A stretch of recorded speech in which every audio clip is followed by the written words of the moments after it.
G'day guys, and I just realised my camera's pointing right down.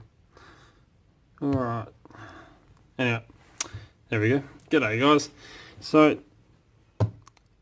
by request I was asked to talk about a couple of things, and I thought I'd do this video on it, so this is kind of a request one.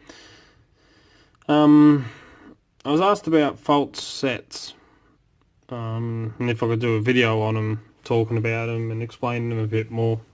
And then a couple other bits that popped into my head as well related to this, that it's most common things you hear when we pick locks. So this video is aimed more for, or is aimed for beginners. So just wanted to cover fault set, false gate, binding order, counter rotation, and like when you hear pins clicking into place, and just basic things that we normally get, you hear us say when we're picking locks on YouTube here on video. So first one I wanted to go over is the most common one you hear is a false set, and as the name states, a false set is a false set. It's, instead of having the pin set, or you've picked that pin, it is in limbo in a way. It's kind of in the middle, so it makes you think that you've picked it when you haven't. The most common one I've come across so far for false sets is your spools and your T-pins, and if you've got a pin with wide, deep serrations, that'll probably do it as well. Your most common pins that you can get that do a lot of the false sets are your spools, your T-pins, mushrooms, serrated, security pins, in other words. Standard pins you won't get really much of a false set with, which you will see when I go through and explain this a bit more. So here I have a Bible. This is one that I was doing work on, and then, yeah, forgot about it. And the core. So, what happens with a false set? Well, if I push this camera down,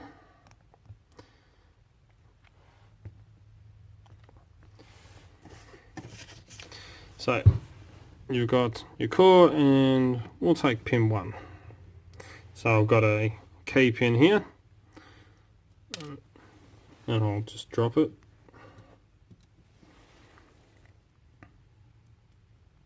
So I've got a key pin in chamber 1, and for this I've got a really dodgy homemade spool here. So we've got a spool and a standard key pin in 1, and my camera won't focus on it. Come on, work for me. No, don't want to. It's going to be a bugger. Alright, so the fault set is when you pick one, so you've got your shear line, which is that gap between your Bible and your core. That's the shear line. And the fault set, which I can kind of show you by doing that. So you've got your pins, you've picked your standard pin, so if there's one standard pin, that is always the one that binds first. So you pick your pin, and so you can see I'm pushing on pin 1, which is moving that spool up. Now they'll sit like that. Alright, so we'll say that's in the unpicked position. It is flopping around in there a bit because this one's a bit too small. So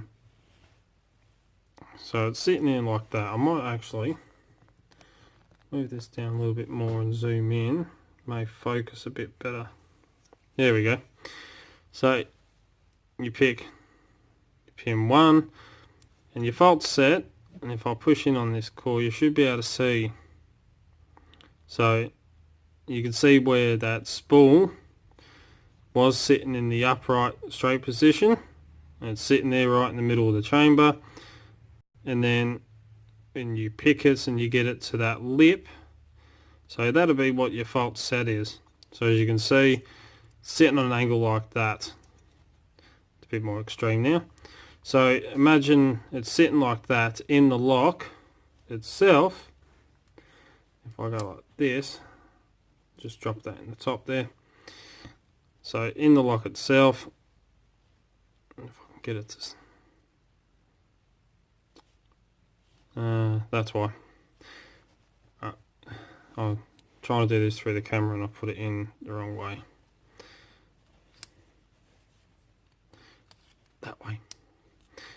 Alright, so get that into there. So in the lock you can see you got your key pin and your driver pin there. The false set on the lock will look like, so you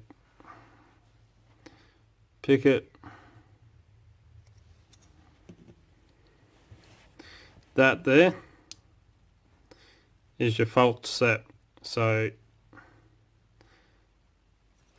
your keyway, instead of sitting like that, it is now off to the side and that spool is pinching. So the same way as when I showed you when it was sitting at the front just here, it is now pinching that way. So that is a false set. Now I was asked if the click sounds different when you click into a false set. To be honest with you, there is no difference in it. They sound exactly the same, clicking a pin into position, false set.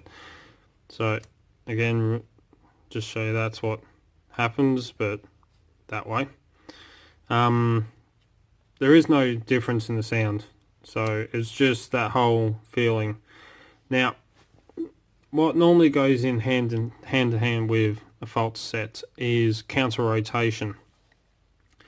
Now you've got the pin and it is sitting like that, so imagine it's still going this way, sitting there like that, and then when you push it up to the shear line, the rest of the pin,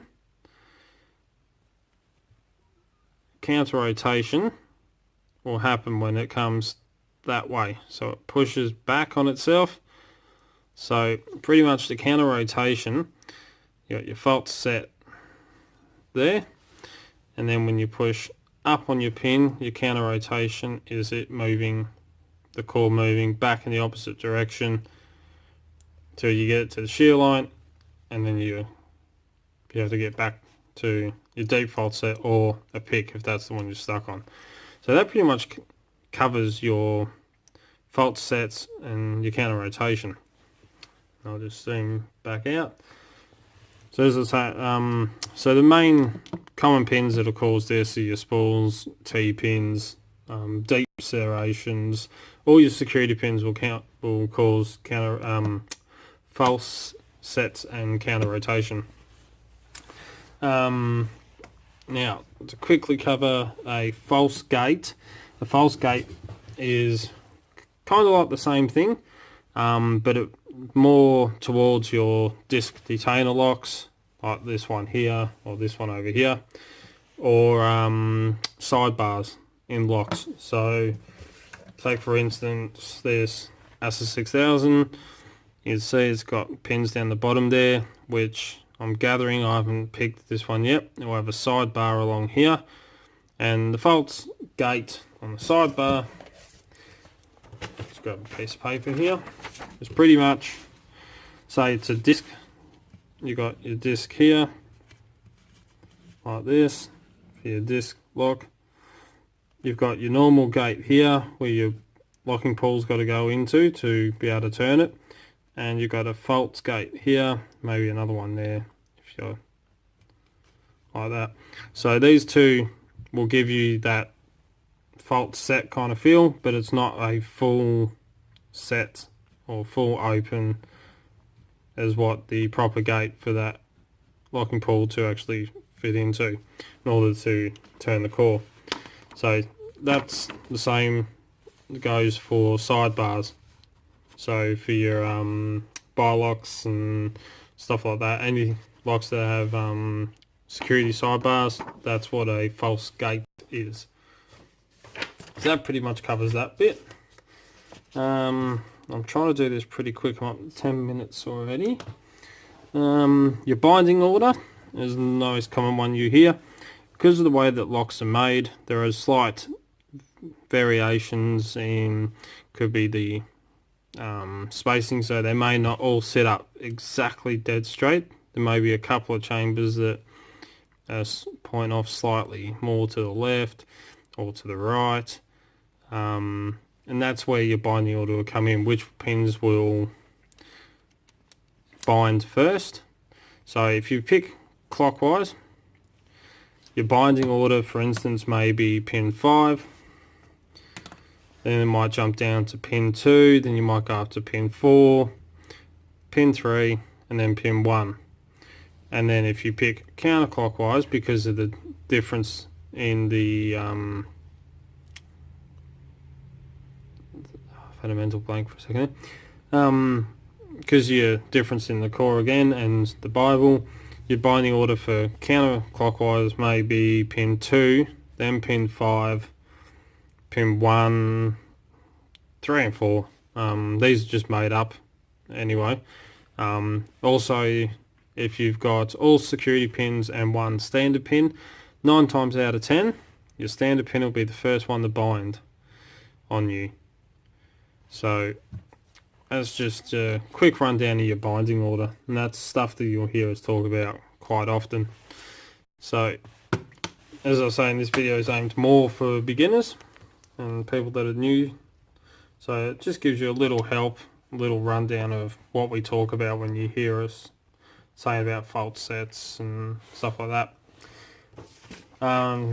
So yeah, before I finish up, for those of you that are interested in starting your own YouTube channels and doing locksport, my brother over in England, Leon, fantastic guy, absolutely awesome guy. He's just recently done a video and uploaded it onto YouTube for beginners. Lots of information and little tips when starting out, making up your own YouTube channel for the first time, or you're thinking about doing it. Definitely go and check out his channel and watch that video. Absolutely awesome. I wish I had seen one like that when I first started. Could have saved myself a lot of trouble, but he's done one. It is absolutely fantastic, so definitely go and check that out. Cannot recommend that video enough. Or Leon's Lockpad, definitely check out his channel and don't forget to subscribe. Fantastic guy. So yeah, just wanted to point that out. Awesome guy. So anyway, as always follow the codes, keep locksport legal, don't do anything stupid or silly. Don't forget to subscribe. I appreciate everyone that subscribes and your support. Thank you very much for that. It means a lot. Don't forget a thumbs up if you like what you see, and also, yeah, as I always say, subscribe if you want to see some more videos. And if you want to get in contact with me, you can send us an email at darkartslockpicking@gmail.com, or through our Facebook page, Dark Arts Lockpicking, or on Discord as well, also on there, and a couple of the Facebook groups as well I'm on. So there's plenty of ways to get in touch, and awesome forums for all locksporters. So until next time, cheers guys.